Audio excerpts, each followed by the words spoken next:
Doctor صاحب، ہمارے ملک میں جن لوگوں نے سائنو فارم لگائی ہے، اور زیادہ تر لوگوں کو سائنو فارم ہی لگی ہے، وہ بتاتے ہیں کہ دوسری ڈوز کے بعد بھی ان کی اینٹی باڈیز بہت کم آتی ہیں. کئیوں نے بتایا کہ جی 0.4 تک آتی ہیں. تو سب سے پہلے تو کیا کاؤنٹ ہونا چاہیے اینٹی باڈیز کا؟ آئی ایم شیور ویری کرتا ہے، مگر پھر بھی کوئی نہ کوئی ایک بینچ مارک تو ہوگا. اور دوسرا یہ کہ اگر سائنو فارم سے اتنی کم ویکسینز بن رہی ہیں تو اس کی کیا وجہ ہے؟ جی، اس سے مجھے یقین ہے اب کچھ لوگ اس سے شاید اختلاف کریں گے، لیکن میں تو وہ کہوں گا جو سائنس کہتی ہے، وہ یہ کہ اینٹی باڈیز کو چیک ہی نہیں کرنا چاہیے. اس کی وجہ ہی یہ ہے کیونکہ antibodies are not a reliable marker. جب آپ ایک ایسا ٹیسٹ کریں گے جو ریکمینڈڈ نہیں ہے تو ابہام پیدا ہوگا، تو کنفیوژن اسی لیے پیدا ہوگی. امریکہ میں میں نے خود ویکسین کروائی ہے، میں نے تو اینٹی باڈیز چیک نہیں کروائے. میں نے ہزاروں لوگوں کو اپنے ہسپتال میں ویکسین لگائی ہے، ہم نے کسی کی اینٹی باڈیز چیک نہیں کی. اس کی وجہ یہی ہے. But then how do you know it's working, doctor صاحب؟ How do you know it's working? دیکھیے پاکستان کے اندر ابھی ایک خبر آئی کہ جی انہوں نے ویکسین نکال کے خیبر پختونخوا میں اس کے اندر پانی بھر دیا. تو ہم کیسے ریئلائز کریں گے کہ جی یہ جو ویکسین ہم نے لگائی ہے اس کا کوئی اثر ہو رہا ہے؟ دیکھیں، بالکل درست بات ہے. کرپشن کو روکنا ایک بالکل ڈفرینٹ اسٹریٹجی مانگتی ہے وہ چیز. لیکن آپ سائنس کے ساتھ چلیے. ہمیں یوں پتہ چلتا ہے بیکاز ہزاروں لوگوں پہ یہ ویکسین ٹرائی ہوئی ہے. اب امریکہ میں جب ہمارے انفیکشن 7 گنا کم ہو گئے تو ہمیں پتہ چل گیا کہ ویکسین ورک کر رہی ہے.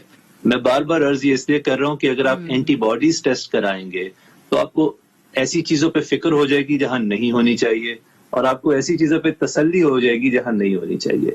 اننیسیسری ٹیسٹ ہے، آپ کے پیسے ضائع ہو رہے ہیں، آپ کے دماغ پہ اننیسیسری پریشر پڑ رہا ہے. اس سے بہت بہتر ہے جو آپ نے بات کی ہے، ویکسین کی پروکیورمنٹ پہ زور دیں اور اس کو کرپشن کو روکنے پہ زور دیں. لوگوں میں یہ ٹرسٹ ہونا چاہیے کہ ایک چیز جو ہزاروں لوگوں میں جس کی ریسرچ ہوئی ہے اور جس کو کوئی بڑا ملک نہیں کر رہا، ہم وہ ٹیسٹ اگر کریں گے. میرے پاس اس کا جواب نہیں ہے. اف یو آسک می، اگر کوئی کہے لوگوں کی مرضی ہے وہ پھر بھی ٹیسٹ کر سکتے ہیں، لیکن اس کی پھر انٹرپریٹیشن وہ خود کریں گے. وہ میرے سے مت مانگے اس کی interpretation, because we don't know.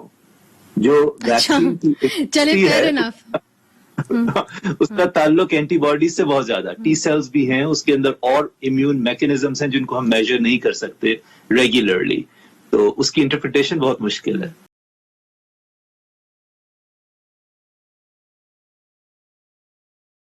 Sino form کی طرف آئیں، چونکہ زیادہ تر لوگوں کو سائنو فارم لگی ہے. کئی لوگوں نے اپنی اینٹی باڈیز ٹیسٹ کرایا اور اس کے بعد ان کی اینٹی باڈیز بہت ہی کم آئیں. ایک خاتون سے میں نے بات کی، ان کا جی 0.4% آئیں، تو کچھ بھی نہیں ہے. تو کیا ایسے کیس کے اندر ان کو تیسری شاٹ یا تیسرا ویکسین کا شاٹ لگانا چاہیے، ڈوز لگانا چاہیے، یا وہ ٹھیک ہے؟ اس لیے چونکہ امریکہ میں کہا جا رہا ہے کہ جی اینٹی باڈیز ٹیسٹ مین نتھنگ.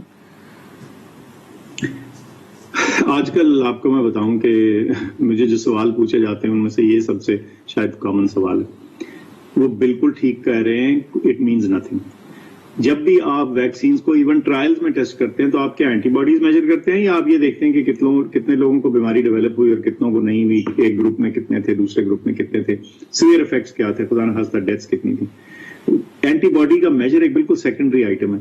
اس کو ہرگز ٹیسٹ کرنے کی ضرورت نہیں ہے. ایسے شوقیہ لوگ کر رہے ہیں اس خیال سے، اس غلط فہمی سے، اور انفارچونیٹلی اس خیال کو ہماری میڈیکل کمیونٹی ہی تقویت دے رہی ہے کہ یہ اینٹی باڈی ٹیسٹ کر کے آپ کو پتہ چل جائے گا.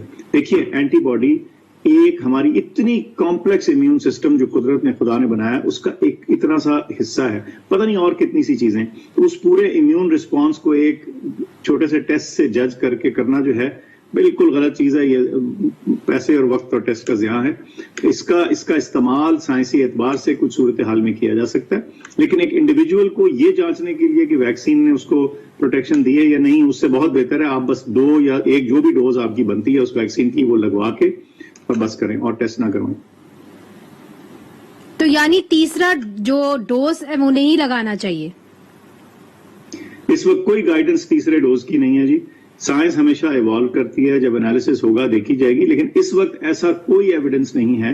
بلکہ میں آپ کو بتاؤں جو ٹرائلز ہوئے ہیں نا، اس میں کیا، اس میں اگر ایک سائنو فارم ہی لے لیں، سائنو فارم کے 2 ڈوزز اس میں ریکوائرڈ تھے. 2 ڈوزز کے بعد انہوں نے دیکھا کن کو ویکسین لگی تھی، کن کو پلیسیبو لگا تھا، ٹھیک، اور ان کا ڈیٹا اینالائز ہوا اور پتا چلا کہ جن کو ویکسین لگی تھی ان کی کوئی 80% کے قریب پروٹیکشن تھی بنسبت ان لوگوں کے جن کو ویکسین نہیں لگی تھی. اس میں اینٹی باڈی تو کسی نے ٹیسٹ نہیں کی, اس میں تو اصل میں صرف پروٹیکشن کا لیول فرام ایکچوئل ایونٹس دیکھا گیا, کس کو بیماری ہوئی کس کو نہیں ہوئی.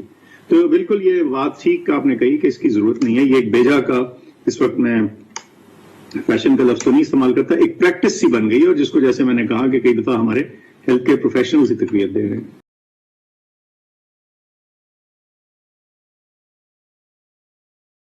حاملہ خواتین کے حوالے سے ابھی تک ایک کنٹروورسی ہے.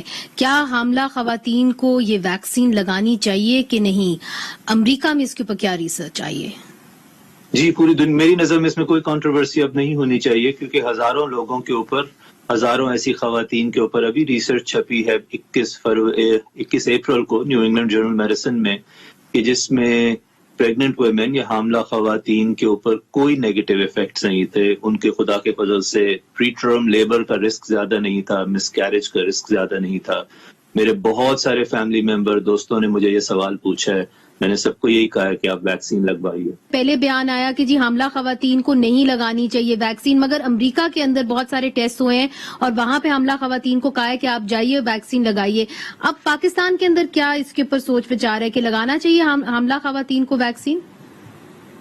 بالکل ایسے ہی ہے جی. وہ شروع میں جب آپ نئی ویکسین یا کوئی دوا آتی ہے تو چھوٹے بچوں میں اور حاملہ خواتین میں سب سے زیادہ احتیاط برتی جاتی ہے, ایکسٹرا کوشن, ابنڈنٹ کوشن استعمال کیا جاتا ہے. لیکن میں سمجھتا ہوں کہ جو وبا کی صورتحال ہے آپ نے ہمیشہ رسک اور بینیفٹ کو بیلنس کرنا ہوتا ہے. تو میں سمجھتا ہوں کہ جو رسک ہے وہ بہت ہی تھوڑا یا شاید تقریباً زیرو ہے اور حاملہ خواتین کے حوالے سے, تو اس لیے اس کو ویکسین کو لگانا چاہیے, کیونکہ بیماری کی صورت میں بہت زیادہ مسائل موجود ہیں اور آپ کو پتہ ہے مورٹیلٹی بھی شامل ہے. تو اس لیے ہماری گائیڈنس تو اب جو ہے وہ تبدیل ہوئی ہے, اس میں ہم نے امینڈ کیا ہے کہ حاملہ خواتین بھی لگا سکتی ہیں ویکسین.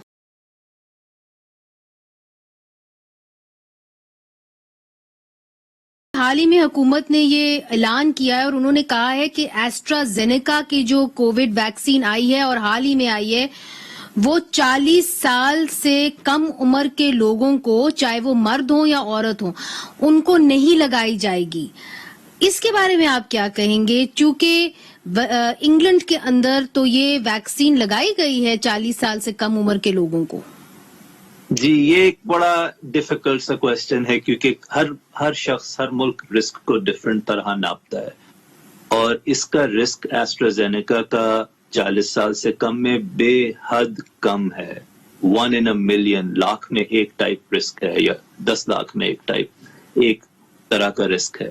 لیکن اگین یہ گورنمنٹ کی ڈیسیشن ہے. اگر ان کے پاس اتنی ویکسین ہے کہ وہ سمجھتے ہیں, انہوں نے یقیناً اس کے پیچھے کچھ سوچ کے ڈیسیشن کیا ہوگا.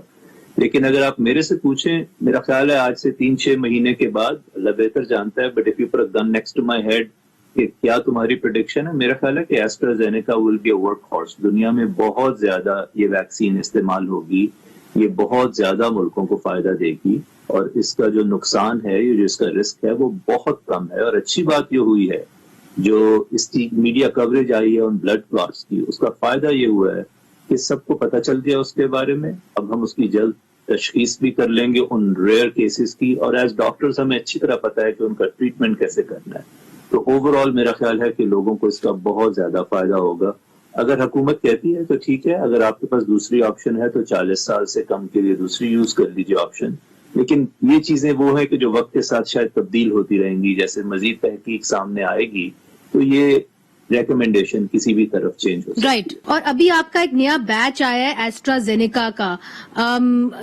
پاکستان کی حکومت نے تو کہا ہے کہ جو 40% سے کم 40 عمر کے جو کم لوگ ہیں, چاہے مرد ہو یا عورت ہو, ان کو ایسٹرا زینیکا نہیں لگانی چاہیے. مگر ابھی ہماری بات ہوئی ڈاکٹر فہیم یونس سے, جو وبائی امراض کے ایکسپرٹ ہیں امریکہ سے, انہوں نے ہمیں جوائن کیا. انہوں نے کہا کہ ایسٹرا زینیکا جو ہے وہ ایک اچھی ویکسین سمجھی جاتی ہے, تو کوئی حرج نہیں ہے, 40 سال سے کم عمر کے لوگ لگا سکتے. اچھا, ایسے ہے کہ یہ جو ریکمنڈیشن ہے یہ ابتدائی ہے. پہلی تو بات یہ انٹرم گائیڈ لائن ہے, یہ ابتدائی گائیڈ لائن ہے, تاکہ جب ہم ویکسین کا استعمال شروع کریں تو ہم اس طرح سے کریں کہ اس میں بہت زیادہ بیک اینڈ فورتھ نہ ہو, بہت زیادہ جو ہے نا ہم تبدیلی یو ٹرنز نہ مارتے رہیں اپنی گائیڈنس کے اندر، اس سے لوگ کنفیوز ہوتے ہیں. تو اس لیے سب سے پہلے جو احتیاطی طریقہ تھا، جو سب سے کنزرویٹو طریقہ تھا، وہ یہ کہ 40 سے اوپر میں گئے. میں سمجھتا ہوں کہ جو ڈیٹا ہے اس کے مطابق 40 سے کم میں بھی جو لوگ ہیں ان کے لیے بہت ریئر ہیں وہ سائیڈ افیکٹس، اور فہیم صاحب بالکل ٹھیک کہہ رہے ہیں. لیکن جب آپ ایک نیشنل ڈیسیجن کرتے ہیں تو آپ نے یہ دیکھنا ہوتا ہے کہ اس سٹیج کے اوپر ہمارے لیے بہترین چیز کیا ہے. تو میں سمجھتا ہوں کہ اس وقت 40 سے اوپر کے بھی اتنے لوگ موجود ہیں کہ یہ کھیپ بہت آرام سے اس میں استعمال ہو سکتے ہیں.